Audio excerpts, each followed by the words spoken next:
Hello friends, welcome back to truth of life. ఈరోజు మనం భారత రాజ్యాంగ చరిత్రలో అత్యంత ముఖ్యమైన ఒక కేసు గురించి తెలుసుకోబోతున్నాం.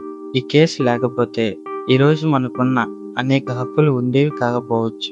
ఒక సాధారణ మఠాధిపతి వేసిన పిటిషన్ భారత ప్రజాస్వామ్య చరిత్రని మార్చేసింది. ఈ కథ కేశవానంద భారతి కేసు.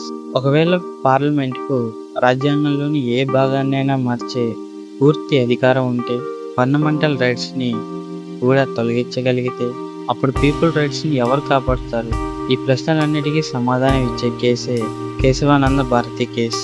1950, 1960లలో కేరళలోని ల్యాండ్ రిఫార్మ్స్ స్టార్ట్ అయ్యాయి.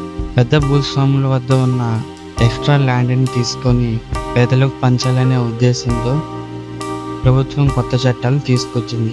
1963లో కేరళ ల్యాండ్ రిఫార్మ్స్ యాక్ట్ అమల్లోకి వచ్చింది. ఈ చట్ట ప్రకారం ఒక వ్యక్తి ఎంత భూమి కలిగి ఉండాలో దానికి లిమిట్ విధించారు. అధిక భూమిని ప్రభుత్వం స్వాధీనం చేసుకోవచ్చు. ఇలా ప్రభావం చాలా మందిపై పడింది. అందులో యజ్ఞీర్ మఠం కూడా ఒకటి. కేశవానంద భారతి గారు కేరళలోని యజ్ఞీర్ మఠానికి చెందిన అధిపతి. మఠానికి చెందిన భూములు కూడా ఈ చట్టం వల్ల చాలా ప్రభావితం అయ్యాయి. దీంతో ఆయన కోర్టును ఆశ్రయించారు. మొదట ఇది భూ వివాదంలా కనిపించింది, కానీ తర్వాత ఇది భారత రాజ్యాంగ భవిష్యత్తును నిర్ణయించే కేసుగా మారింది. ఇందులో కేంద్ర ప్రభుత్వం రాజ్యాంగంలోని కొన్ని అమెండ్మెంట్స్ ఇంట్రడ్యూస్ చేసింది. 24th amendment, 25th amendment, 29th amendment. ఈ అమెండ్మెంట్స్ ద్వారా పార్లమెంట్ పవర్స్ మరింత పెరిగాయి. దీంతో పెద్ద ప్రశ్న వచ్చింది: పార్లమెంట్ రాజ్యాంగాన్ని ఎంతవరకు మార్చగలరు? రాజ్యాంగాన్ని పూర్తిగా మార్చేయగలరా? కేసు సుప్రీంకోర్టుకి చేరింది.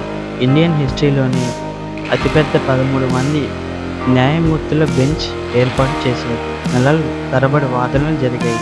ఒకవైపు గవర్నమెంట్, మరోవైపు కేశవానంద భారతి గారు. దేశం మొత్తం ఈ కేసును ఆసక్తిగా గమనించింది. The judgement 1973 April 24. సుప్రీంకోర్టు తన హిస్టారిక్ తీర్పును ప్రకటించింది. కోర్టు చెప్పింది, అవును, పార్లమెంట్ రాజ్యాంగాన్ని సవరించవచ్చు, కానీ రాజ్యాంగపు బేసిక్ స్ట్రక్చర్ను మార్చకూడదు. ఈ ఒక్క వాక్యం భారత రాజ్యాంగ చరిత్రను మార్చేసింది. బేసిక్ స్ట్రక్చర్ రాజ్యాంగానికి పునాది లాంటి అంశాలు. For example, democracy, independence of judiciary, fundamental rights, secularism, federal structure, supremacy of the constitution. ఇవన్నీ దేశానికి బలమైన పునాది. వాటిని ఎవరు తొలగించలేరు. ఈ తీర్పు లేకపోతే భవిష్యత్తులో ఏ ప్రభుత్వమైనా తనకు నచ్చిన విధంగా రాజ్యాంగాన్ని మార్చే అవకాశం ఉండేది. కానీ ఈ తీర్పు ఒక పరిమితిని విధించింది. పార్లమెంటుకు అధికారం ఉంది, కానీ ఆ అధికారానికి కూడా హద్దులు ఉన్నాయి. అదే ఈ కేసును గొప్పగా చెప్పిన విషయం. ఈరోజు కూడా ప్రతి కాన్స్టిట్యూషనల్ అమెండ్మెంట్ను కోర్టులో బేసిక్ స్ట్రక్చర్ సిద్ధాంతం ఆధారంగా పరిశీలిస్తాయి.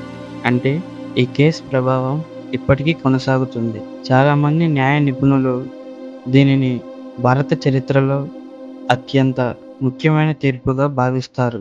ఒక సాధారణ భూమి వివాదంగా ప్రారంభమైన కేసు ఇండియన్ కాన్స్టిట్యూషన్కి రక్షణగా, హిస్టారికల్ తీర్పుగా మారింది. ఒక మఠాధిపతి వేసిన పిటిషన్ భారత డెమోక్రసీకి రక్షణ కవచంగా నిలిచింది. అందుకే కేశవానంద భారతి గారి కేసును భారత రాజ్యాంగాన్ని కాపాడిన కేసుగా పిలుస్తారు.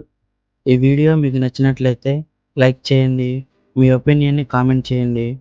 మరిన్ని ఆసక్తికరమైన హిస్టారికల్, కాన్స్టిట్యూషనల్ అండ్ నిజ జీవితాల కథల కోసం ట్రూత్ ఆఫ్ లైఫ్ ఛానల్ను సబ్స్క్రైబ్ చేయండి.